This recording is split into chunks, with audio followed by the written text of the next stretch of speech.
Rajasthan police ने एक अंतर्राष्ट्रीय साइबर गिरोह को पकड़ा है जो राजस्थान के युवाओं को साइबर स्लेव बनाता था, यानी साइबर गुलाम। तो जानते हैं cyber crime SP Sumit Mehra से कि आखिर किस तरह का क्राइम है ये और किस तरह के लोगों को जो है इसमें जो एशिया के 4-5 देश हैं वहाँ ले जाया जा रहा था। क्या है ये पूरा मामला? तो साइबर स्लेवरी एक नया इमर्जिंग कंसेप्ट है। जब ये दिख रहा है कि भाई बाहर के देशों से साइबर क्राइम बहुत आसानी से हो सकता है, तो इसलिए जो चाइनीज़ ऑपरेटेड या और जो बाहर के देश हैं उनके लोग इसको ऑपरेट कर रहे हैं और भारतीय यूथ को वो इन्होंने यहाँ पे एजेंट सेटअप कर रखे हैं जो पहले वहाँ जाते हैं, वहाँ से इनसे फेसबुक या व्हाट्सएप के ज़रिए इनको साइबर क्राइम करने के लिए प्रेरित किया जाता है। साथ ही साथ ये भी कहा जाता है कि और उसकी इनको लगभग $300 से $500 पर महीने और इंसेंटिव बेस्ड तनख्वाह दी जाती है। साथ ही साथ ये कहा जाता है कि भाई अगर आप अच्छा काम करेंगे या और लोगों को बुलाते हैं तो उसका इंसेंटिव और दिया जाएगा। तो उसमें एक एक आदमी को बुलाने के $300 इनको दिए जा रहे थे और साथ ही साथ ये कहा गया था कि आप और लोगों को बुलाते हैं तो और फ़ायदा होगा। तो इनको क्या ये कमीशन दिया जा रहा था $300? बिल्कुल, जो आदमी बुला रहा है उसको कमीशन दिया जा रहा है। साथ ही उनको ये भी कहा जाता है कि आप आपके सिम्स भी साथ लेके आएँ, आप और दोस्तों को भी बुलाएं। जो लोग अगर अच्छा काम करते हैं उसमें सपोज़ कि किसी ने ज़्यादा लोगों को फ्रॉड किया तो उनको इंसेंटिव के तौर पे क्लबों में भी लेके गए और घुमाने भी लेके गए, उनकी वीडियो बना के भी और दोस्तों में सर्कुलेट किया ताकि ये दिखा सकें कि भाई बहुत अच्छी ज़िंदगी जी जा रही है। और अगर उनका टारगेट पूरे नहीं होते थे तो इसमें एक और जो स्लेवरी क्यों कह रहे हैं वो इसलिए कि टारगेट पूरे नहीं होते थे तो इनको फिर डिमोट करके प्रताड़ित भी किया जाता था और इनको पासपोर्ट क्योंकि ले लिया जाता है तो इनके साथ मारपीट की जाती थी। और जब तक ये जो आने जाने का खर्चा जो लगा टिकट का 2.5 से 3 लाख रुपए वो जब तक रिकवर नहीं करते तो बहुत सारे लोगों ने वो पैसे घर से वापस मंगाए। और तो साइबर स्लेव बनने के पीछे जो है क्या ऐसा क्या लालच है, ऐसी क्या चीज़ें हैं जो वो वहाँ उनको ल्योर करते हैं और वो वहाँ पहुँचते हैं? और यहाँ राजस्थान में ही जो है आपने जो गिरफ्तारी की है वो 5 जने हैं, वो ब्यावर से जुड़े हुए हैं और 3 जो है फिर से वापस जाने की फिराक में थे, उनको कोलकाता से आपने पकड़ा है। तो ये सब लोग क्या करते थे, क्या क्या इनके रोल हैं? तो इसमें शुरुआत में जैसे सब कोई जाता है तो सबसे पहले उसको कंप्यूटर या मोबाइल दे दिया जाता है, साथ ही फर्जी फेसबुक या व्हाट्सएप अकाउंट दे दिया जाता है जिसमें लड़की का या क्रिप्टो एक्सचेंज का या आपसे इन्वेस्टमेंट के जैसे चीज़ें बताई जाती हैं कि ये फ्रॉड आप करें।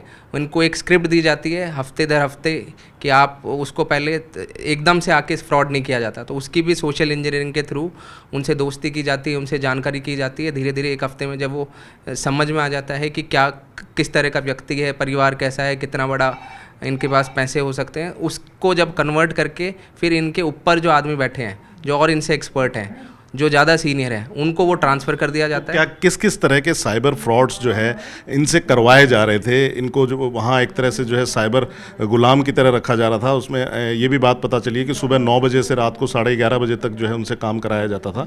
तो किस किस तरह के वो साइबर फ्रॉड इंडियंस के साथ, भारतीय लोगों के साथ वहाँ से उनसे करवाया जा रहा था? तो जो आप डिजिटल अरेस्ट कह रहे हैं, तो डिजिटल अरेस्ट के भी कंपाउंड थे, उसके अलावा सेक्सटॉर्शन है, कुछ लोगों के साथ इन्वेस्टमेंट स्कैम जो होते हैं, तो ये कुछ मेजर हैं जिनसे बहुत बड़े अमाउंट में पैसे फ्रॉड किए जाते हैं। तो ये जो क्या इनके अलावा भी और लोग हैं जो ब्यावर के जो लड़के पकड़े गए हैं, इनके अलावा भी क्या और लोग हो सकते हैं? और कितने लोग जो है राजस्थान के वहाँ अपना फुटप्रिंट दे चुके हैं, आना जाना कर चुके हैं, या वहाँ कितने लोग फंसे हुए हैं? तो इसमें ऐसा है कि ये सिर्फ राजस्थान की प्रॉब्लम नहीं है, ये पूरे इंडिया में ये इशू है और I4C इसको मॉनिटर कर रहा है। तो जो अपन देख रहे हैं, लोग बाग कई बार जाते हैं, कई बार आते हैं, तो ये लगभग जैसे कुछ ज़िलों को देखें तो वहाँ ज़्यादा बड़ी है, लेकिन ये पूरे राजस्थान में स्प्रेड है और ये नंबर हज़ारों में हो सकते हैं। जो लोग जाके कुछ लोग वापस आ गए, तो आपके माध्यम से हम यही आह्वान करना चाहेंगे, ये हाईलाइट करना चाहेंगे कि कोई भी लोग जो लालच दे रहे हैं कि वहाँ आपको डाटा ऑपरेटर का काम दे देंगे या कंप्यूटर का या कंस्ट्रक्शन का, वहाँ इन कंट्रीज़ में ये काम सिर्फ बताने के लिए वहाँ जाके साइबर स्लेवरी का ही काम हो रहा है।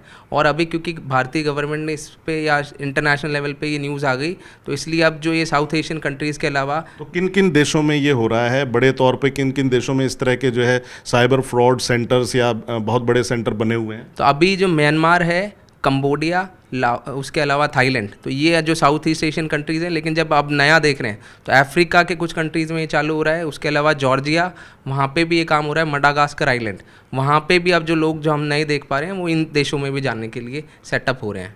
तो पूरा जो देशव्यापी या इंटरनेशनल जो I4C का जो नेटवर्क है या I4C का जो इंफ्रास्ट्रक्चर है, उसमें जो राजस्थान पुलिस है और उसके साथ जो है किस तरह से काम होता है, आपस में किस तरह का कोऑर्डिनेशन है? तो इसमें जो भी लोग पूरे देश से वापस आ रहे हैं और पता लगता है कि ये आया और इस एजेंट के थ्रू आया, तो उसका एक पूछताछ नोट बनता है, उनके फ़ोन की इमेजिंग होती है, उसमें जितने कॉन्टैक्ट है वो निकाले जा रहे हैं, जो एजेंट हैं उनकी सूचना इकट्ठी की जा रही है, और वो फिर जिस भी जगह का है, सपोज़ राजस्थान में पता लगा कि एजेंट दिल्ली से भी हैं या चंडीगढ़ वालों को पता लगता है कि राजस्थान के एजेंट है, तो वो सूचना आदान प्रदान की जा रही है और वो लिस्ट तैयार की जा रही है, कंसोलिडेट की जा रही है।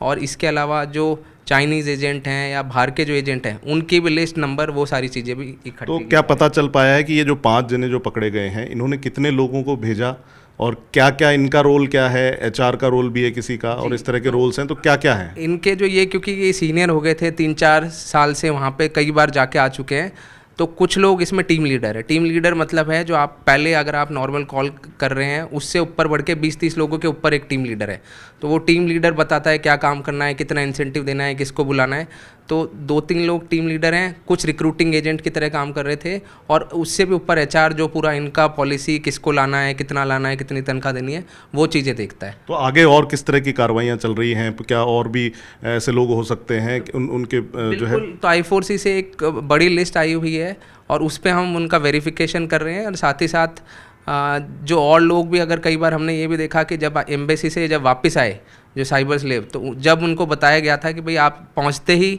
मुकदमा दर्ज कराएं एजेंटों के खिलाफ, तो और वो नहीं हुआ, जिसकी वजह से ये बढ़ता जा रहा है। तो सभी से एक ये भी आपके माध्यम से बताना चाहेंगे कि जो भी अगर वापस भी आ गए किसी भी तरह से, क्योंकि इसमें फ़ायदा नहीं हुआ है, नुकसान ही हुआ है, तो वो आके अपने एजेंटों के बारे में जानकारी साझा करें, ताकि बहुत सारे और लोग इस तरह की चीज़ों से बच पाएँ। एक और चीज़ जो इंटरेस्टिंग है, ऐसा नहीं है कि सिर्फ पुरुष ही गए हैं, महिलाएं भी इस स्कैम का पार्ट बनी है। कुछ महिलाएं भी बाहर जाके मॉडल की तरह से या किसी को रिझाने के लिए उस तरह के काम उनको करने पड़े हैं, तो इसीलिए सिर्फ पुरुष नहीं, महिलाएं भी इसका पार्ट हैं।